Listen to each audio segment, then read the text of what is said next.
Alright, so as you may or may not know, I've been working on doing a bunch of testing with the Whirlwind Barbarian for the last 2 weeks or so, ever since they made the changes to Whirlwind.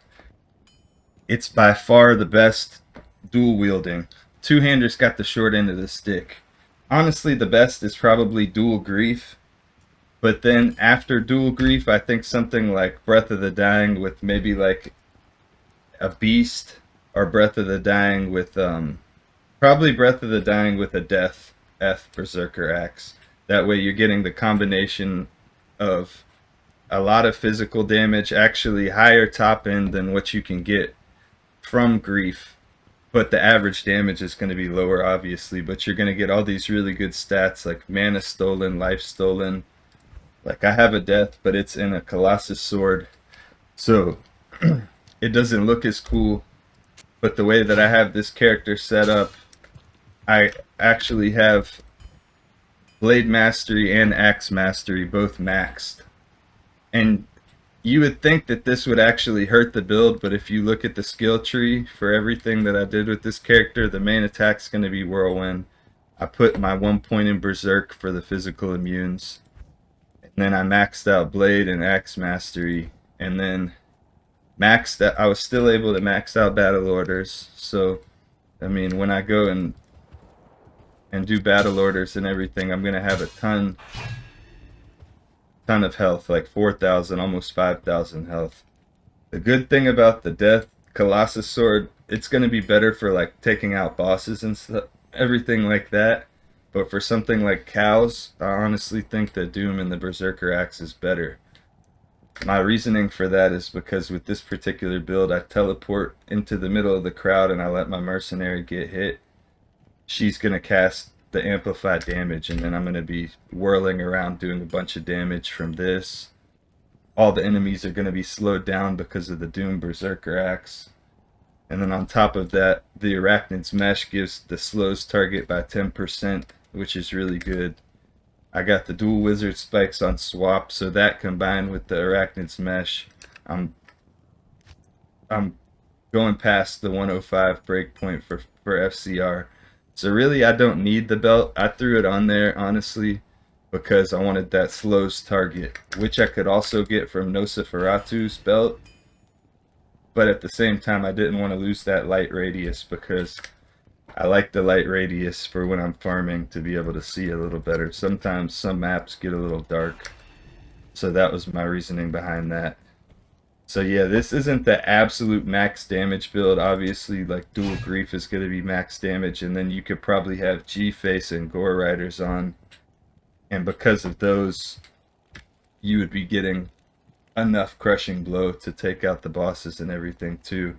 One thing I'm kind of starting to realize about Whirlwind that's really good is with the Frenzy Barb, even with a ton of attack rating, you really notice you're swinging and missing when you're fighting the bosses.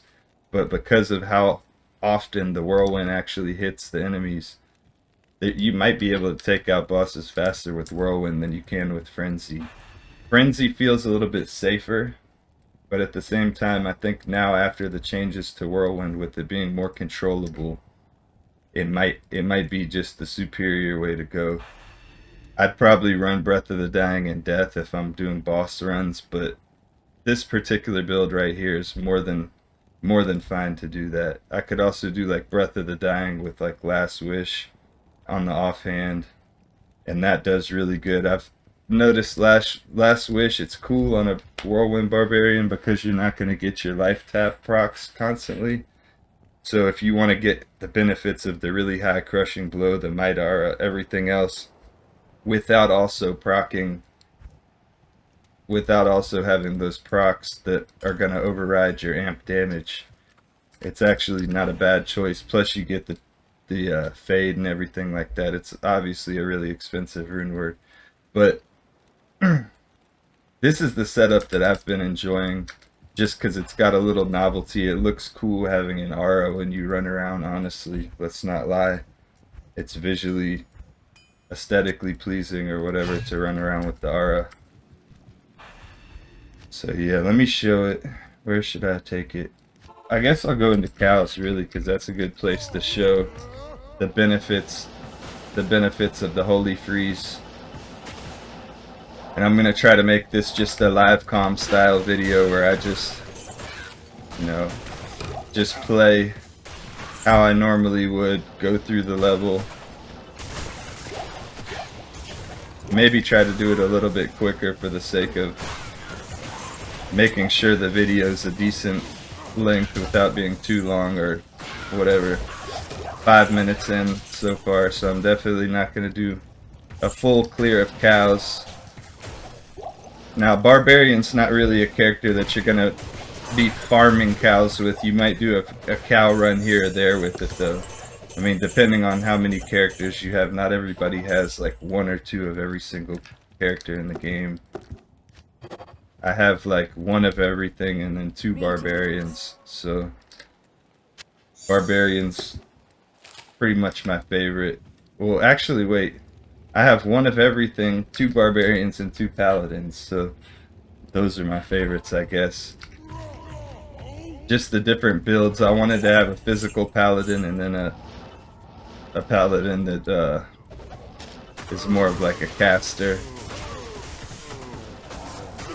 Okay, here we go. So I mean, the Doom axe honestly kind of turns it into easy mode because these enemies are not posing like any threat at all, and the amount slower than it, like its clear speed compared to like dual grief is not very much slower, to the point where it's like dual grief is so much better. Yeah, this is actually a more quote-unquote expensive build in terms of the runes needed to make these particular items and everything, but at the same time I think that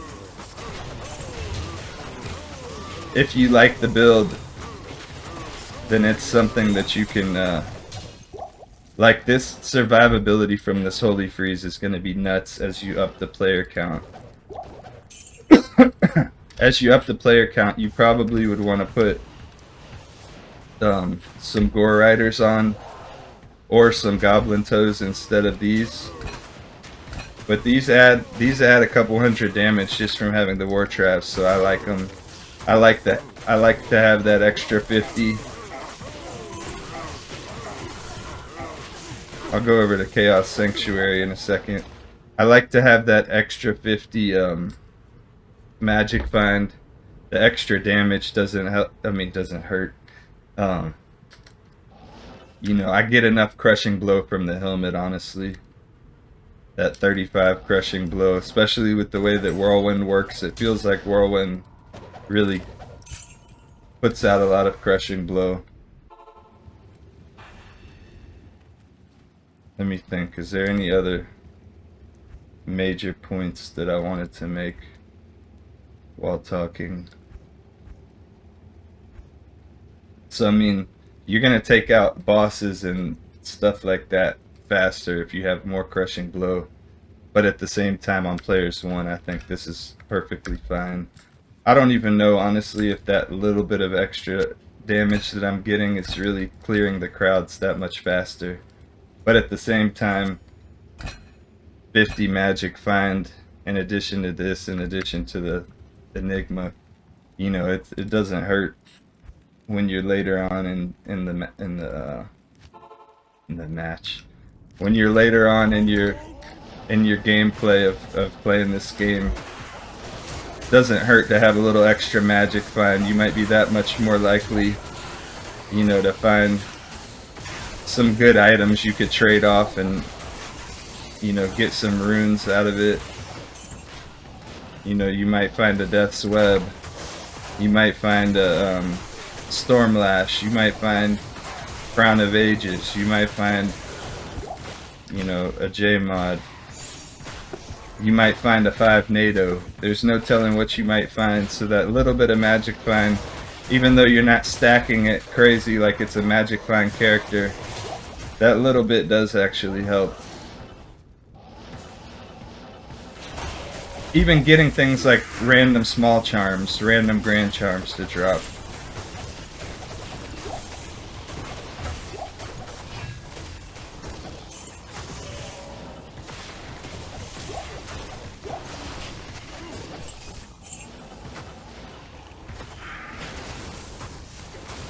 Damn, we're already past the 10-minute mark.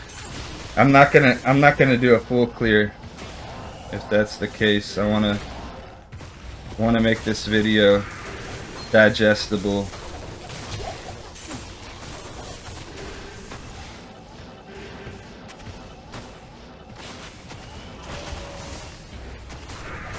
I definitely did a decent amount of ranting while I made this video, but I just kind of wanted to get somewhat in depth with talking about how I made the decisions for this character in terms of skill tree and stats and all that. I'll go over my gear again and my skill tree and stats because I didn't show every single item that I'm using, but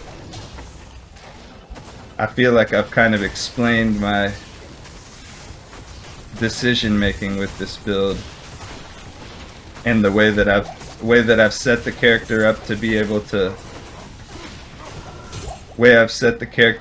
essentially be able to play. You know, if I swap a few things around, I can do dual grief if I want. If I want to swap some things around, I could throw the Death Colossus Sword on the offhand, or I could put Death Colossus Sword as the main hand, or get my hands on a Death Berserker Axe. I probably wouldn't do that because it's not really necessary. It's not going to play any better than the Colossus Blade unless I wanted to go with Frenzy or something. But for Whirlwind, I think that this is perfectly fine. And it obviously doesn't kill as fast as Dual Grief, but because of the Holy Frisari, you're going to die way less often. So here's all the gear. I'll just mouse over it real quick.